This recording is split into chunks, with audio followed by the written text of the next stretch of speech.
मैं हूं आपके साथ वर्षा शर्मा। रुक करेंगे छत्तीसगढ़ की खबरों की ओर।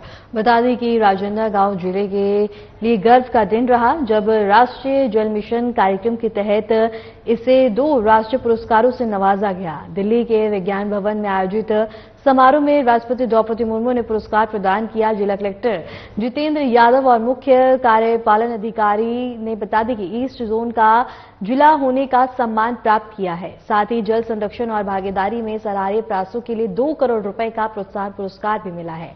मिशन जल रक्षा के अंतर्गत जिले में भू जल रिसर्च के लिए तकनीकों नवाचार जैसे बता दें कि फिल्टर, इंजेक्शन वेल और बता दें कि संचार बनाई गई हैं। इन कार्यों में 70% से अधिक महिलाओं की सक्रिय भागीदारी रही है।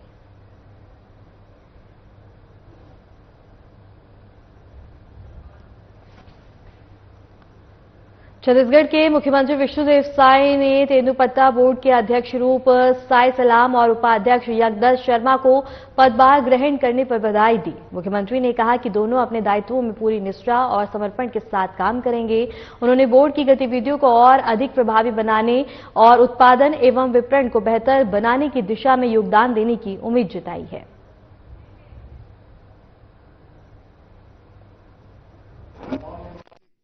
नवनियुक्त अध्यक्ष श्री रूप साय सलाम और उपाध्यक्ष श्री यज्ञदत्त शर्मा जी दोनों ने पदभार ग्रहण किया है। उनको बहुत बहुत बधाई, बहुत बहुत शुभकामनाएं। वो अपने दायित्व में सफल हों। प्रदेश के करीब 12-13 लाख लोग वनों, तेंदुपत्ता और वनोपज पर आधारित हैं। उनकी जीविका उससे चलती है और इनका काम होगा उनको और आगे बढ़ाना विकास के। बहुत बहुत बधाई, शुभकामनाएं। धान खरीदी को हरी झंडी मिलने के बाद किसानों में राहत और खुशी की लहर दौड़ गई है।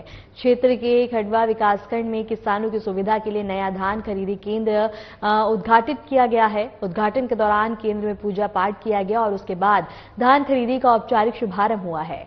इससे अब किसानों को अपनी फसल बेचने के लिए भटकना नहीं पड़ेगा।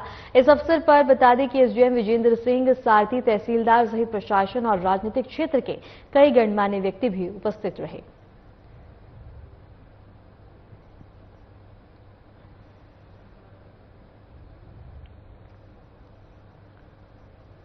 खबर बता दें कि डोगरगढ़ विकासखंड के ग्राम के किसान ने पारंपरिक धान की खेती छोड़कर आधुनिक तकनीकी से सब्जियों की खेती शुरू की है।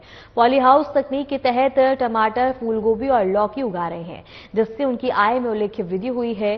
किसान अपने उत्पाद को स्थानीय और बाजार में बता दें कि बेचकर करीब 2.35 लाख रुपए का मुनाफा कमाते हैं।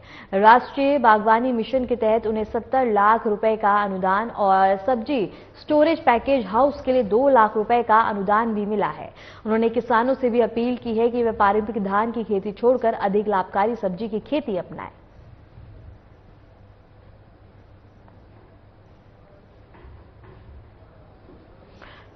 और इसके साथ ही बता दें कि खबर खंडगांव विकासखंड में जनपद पंचायत के अधिकारियों और कर्मचारियों ने एक महत्वपूर्ण नशा मुक्ति अभियान चलाया।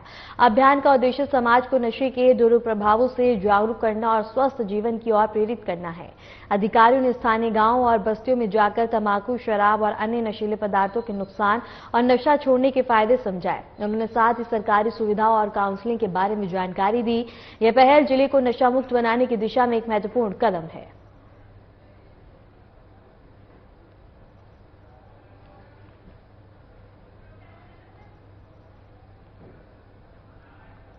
खबर सूरजपुर से है, जहां क्षेत्र के रेलवे स्टेशन के पास कोयला ट्रांसपोर्टरों के कारण ग्रामीण में आक्रोश फैल गया। ग्रामीणों का आरोप है कि हर दिन हजारों ट्रक गांव से होकर गुजरते हैं, जिससे सड़कें जर्जर हो गई हैं। साथ ही ट्रांसपोर्टर द्वारा कोयले में डस्ट मिलने से खेतों की फसलें और स्वास्थ्य प्रभावित हो रहे हैं। ग्रामीण कई बार आंदोलन कर चुके हैं, लेकिन प्रशासन के आश्वासन के बाद भी शांत हो जाते थे।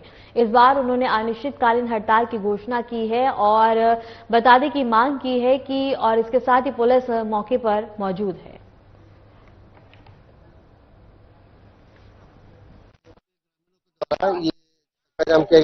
यहाँ पे जो कोल भवन है, प्रदूषण फैलना, डस्ट फैल रहा है, लोगों में संख्या है कि बीमारी फैलेगा, लेकिन जो ठेकेदार है उनके द्वारा कोई सुविधाएं उत्पन्न नहीं कराई गई है, नहीं पानी का और नहीं कोई नेटवर्क लगाया गया है। इसको मांग को लेकर के यहाँ करंजी ग्रामीणों के द्वारा ये चक्का जाम आयोजित किया गया है, जिसकी सुरक्षा व्यवस्था पे करंजी पुलिस यहाँ उपस्थित है। हम लोग का झूमरपारा से करंजी के बीच जो रोड है, इस रोड को हम लोग कलेक्टर साहब को कई बार ज्ञापन दे चुके और आके ट्रांसपोर्टर लोग आश्वासन देते थे कि रोड मरम्मत करके हम लोग चलाएंगे। और जो गाइडलाइन है, एक रो में ट्रक को आना है और एक रो में जाना है, ऐसा ये लोग पिछले हड़ताल में लोग आश्वासन दे के गए थे, उसको भी पालन नहीं किए और ना रोड का कोई मरम्मत कार्य हो रहा है और ना रोड स्वीकृत हुआ है। तो यहाँ पर कम से कम आधा दर्जन गांव प्रभावित है इस रोड के चलते। और ये जो कोल ट्रांसपोर्टिंग का जो व्यवस्था है, जो ट्रांसपोर्टर है और जो लोडिंग कराने का जिसका जवाबदारी है, वो कोयला के जगह में डस्ट को ला के डंप कर रहा है और लोड करा रहा है, कोयला मिक्सिंग करके सामने वाले को ट्रांसपोर्टिंग कर रहा है। तो आने वाले समय में हम लोग ऐसा ठान लिए हैं और पूरे यहाँ के 4, 5, 6 पंचायतों का कहना है कि करंजी में अब साइडिंग रहेगा ही नहीं, क्योंकि साइडिंग का जो गाइडलाइन है वो गाइडलाइन का पालन कर ही नहीं रहे लोग। मैं ग्राम करंजी का हूँ, मेरा नाम रमा राजवाड़े है।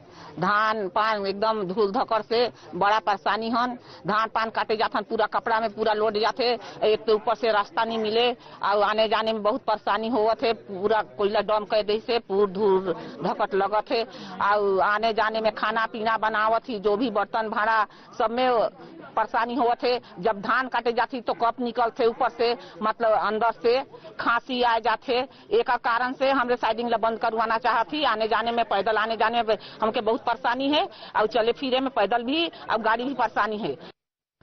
खबर सूरजपुर से है, जहां अवैध धान परिवहन के खिलाफ प्रशासन की सख्ती जारी है। कार्रवाई के दौरान एक वाहन में ले जाए जा रहे 45 बोरी अवैध धान को जब्त किया गया है। वैध दस्तावेज प्रस्तुत न होने पर वाहन को भी जब्त कर लिया गया। जब्त धान और वाहन को लुटेरी चौकी के अभिरक्षा में रखा गया है।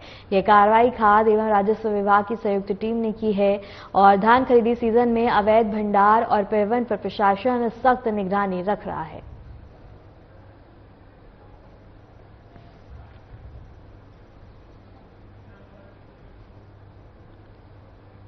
खबर जांजगीर चंपा से है, जहां फिरौती के उद्देश्य से अपहरण करने के मामले में फरार चल रहे आरोपी को पुलिस ने पकड़ लिया है। आरोपी को गिरफ्तार करने के बाद उसे न्यायिक रिमांड पर भेज दिया गया।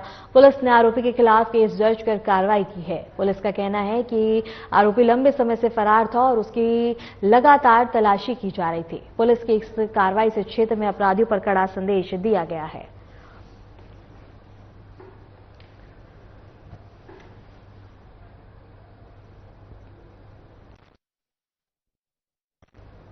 कांकेर जिले के ब्लॉक में बता दें कि जलप्रपात में पिकनिक मनाने आए युवक की पानी में डूब गया और उन्हें बचाने गए साथी भी उन्हें बचा नहीं पाया। 48 घंटे की लगातार खोजबीन के बाद एसडीआरएफ टीम ने मौके का बता दें कि एक युवक का शव बरामद किया है और शव को पुलिस ने पोस्टमार्टम के लिए भेज दिया। मृतक युवक बैंक में बीआरओ के पद पर कार्यरत थे और अपने स्टाफ के साथ पिकनिक पर आया था।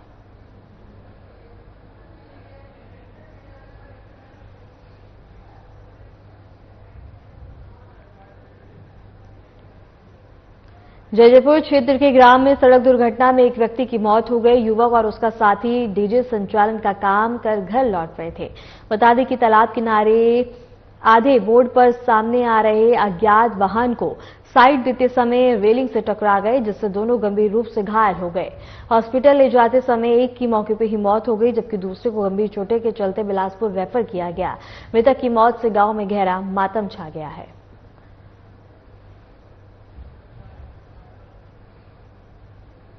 फिलहाल के लिए छत्तीसगढ़ की खबरों में इतना ही। नमस्कार।